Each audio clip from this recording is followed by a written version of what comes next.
Hello, in today's video we're going to be talking about the next fire mentality in Flint and Steel fires and how to make charcloth.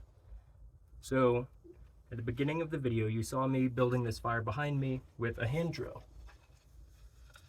So, hand drills or any friction fire method can be pretty difficult, especially when you are new to this skill.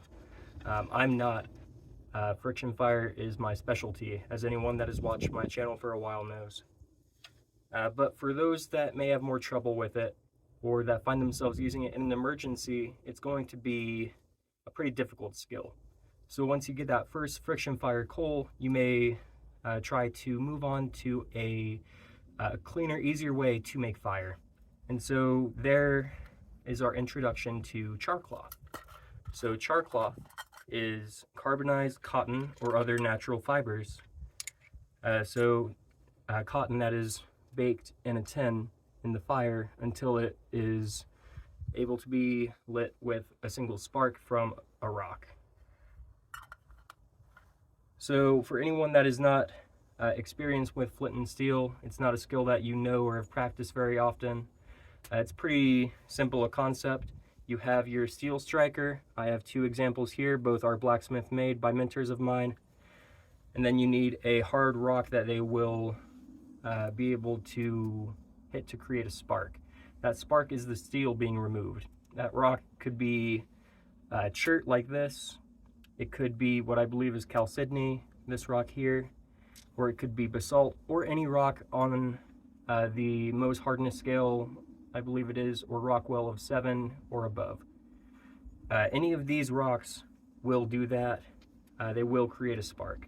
This first one is a stone blade that was gifted to me by a mentor of mine. And then these other two are just pieces that I found in my travels wandering through the deserts. So when you are using rock and steel to make fire, you're going to be removing small amounts of that steel with the rock, and that's what's burning. There are a couple different ways to strike.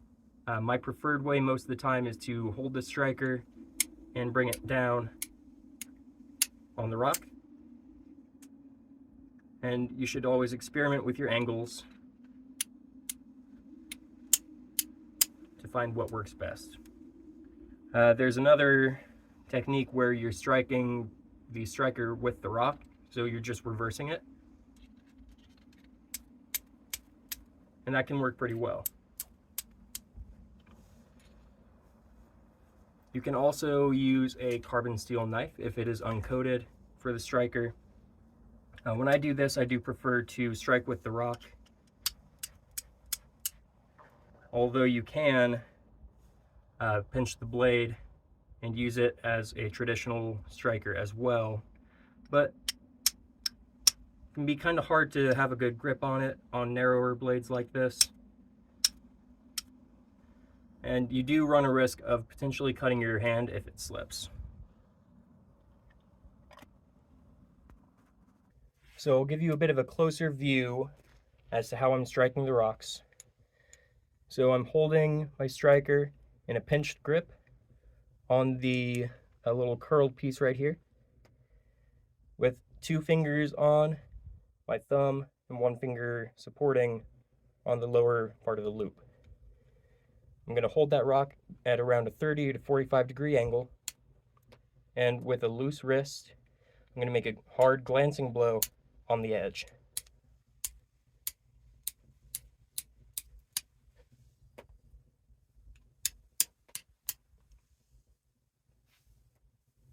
Now for striking with the rock to the steel,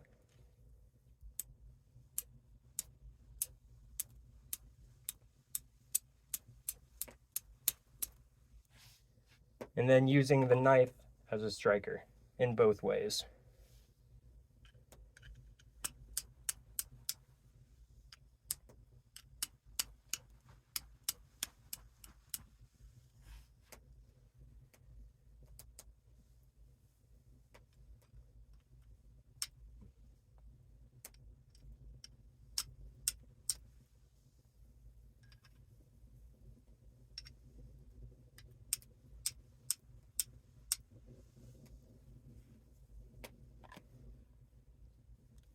So now that we've gone over a couple ways to hold the striker and how to strike to make a spark, I'll show you how you should hold your char cloth. There's a couple different ways to do this, and most people have variations and ways that they prefer. So I normally don't use a very big piece of char cloth because it's a precious resource. You don't want to be cutting up your clothes and everything to make char cloth if you can avoid it.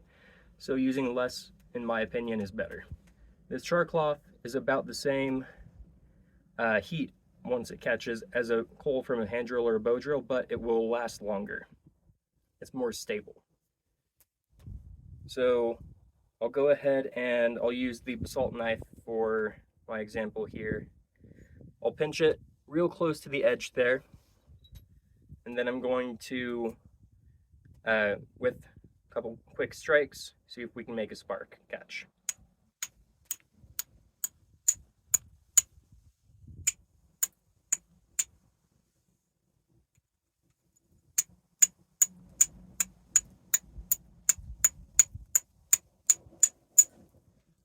Alright, so it's not wanting to catch there, so I'll put it under the rock instead, see if it'll catch the sparks that are going down.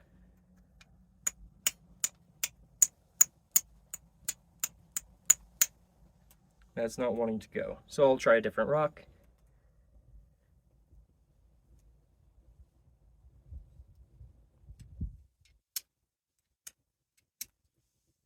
Alright, so there we go. Let's see if it'll focus in. Got a little spark to catch on there, and you'll feel it as it's burning. If you don't see it, it'll get pretty warm. So as I showed, if it's not catching on one side of the rock, flip it over. If it's not catching on that rock for whatever reason, try a different one. So I'm going to go ahead and extinguish that char cloth. For examples like this, I'm not really worried about saving the char cloth. It's not that big a deal. So the next thing we're going to do is I'm going to make a new batch. So I've had a fire burning for a good while now. I do have some coals in there. So I'm going to put the char cloth that I have in my tin to the side, and I'm going to fill it with new material.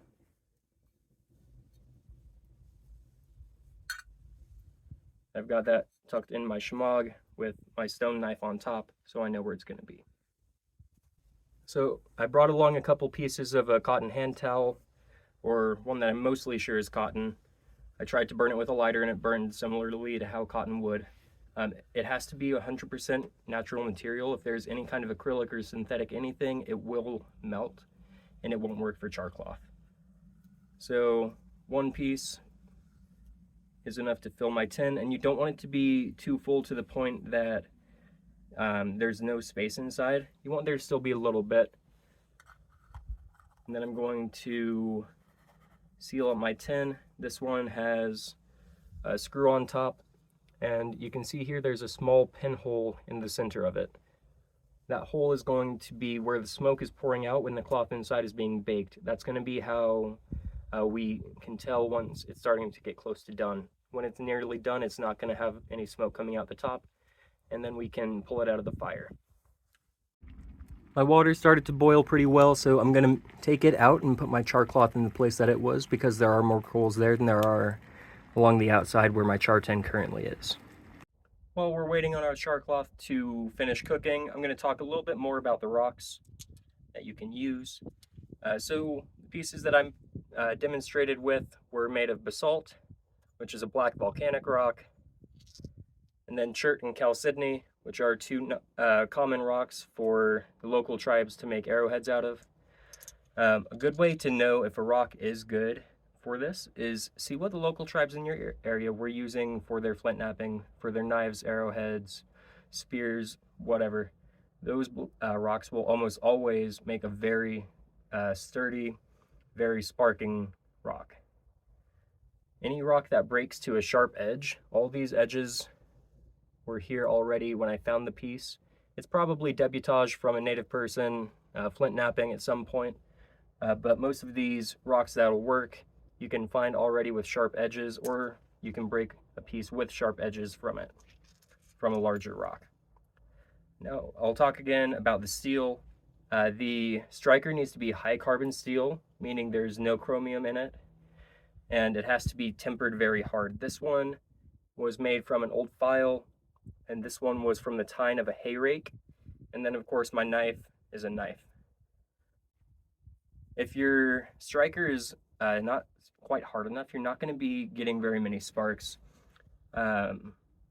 Especially with knives, not all knives are hardened all the way back to the spine. If they have a differential heat treat, meaning the spine is softer than the edge, they probably aren't going to be sparking, or won't be sparking very well, or you'll be beating up the back of the knife pretty badly. There's a common mistake among bushcrafters, generally the newer ones, that will call a ferrocerium rod flint and steel. Like I said, that's common among newer bushcrafters, people that are just into camping as a hobby. It's mostly because of poor marketing. For a long time, these were called flint strikers, simply because it's easier to say and recognize the word flint than it is ferrocerium. Ferrocerium rod will spark when scraped with pretty much anything. If it has a sharp edge on it, anything can make a ferro rod scrape, make a ferro rod spark. On a similar note, you can use a ferro rod similarly to flint and steel. It would be taking the place of your striker.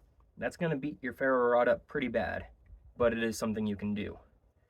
But no matter what you do, you're not going to be striking a spark with your flint striker on a ferro rod. It's just not going to work.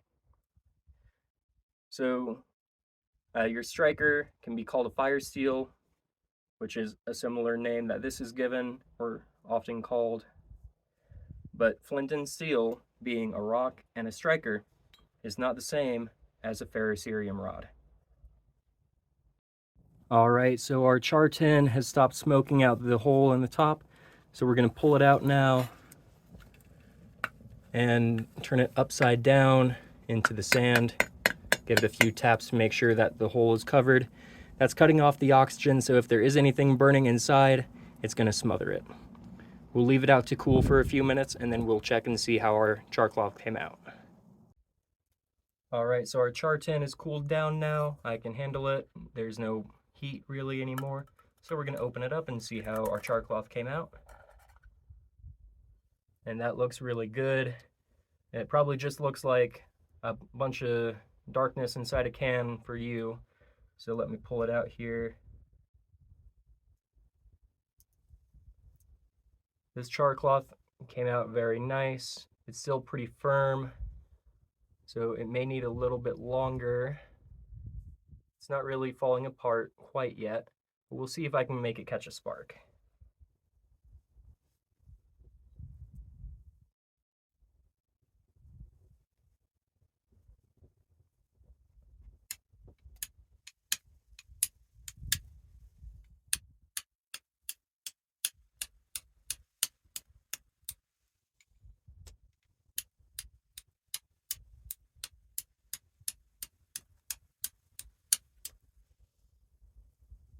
All right, it's not quite taking, so we'll put it back in the fire and put it in for a little longer.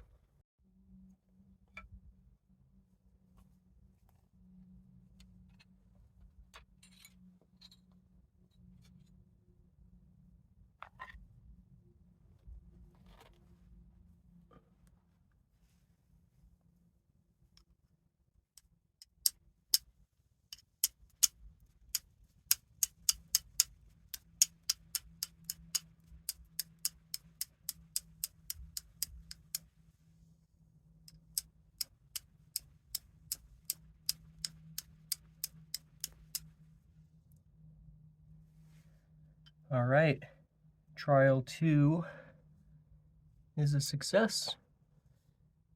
Not sure if it's visible there.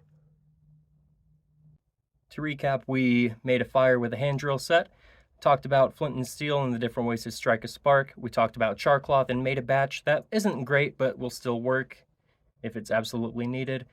And we talked about the next fire mentality. Stick around for another video. Thanks for watching.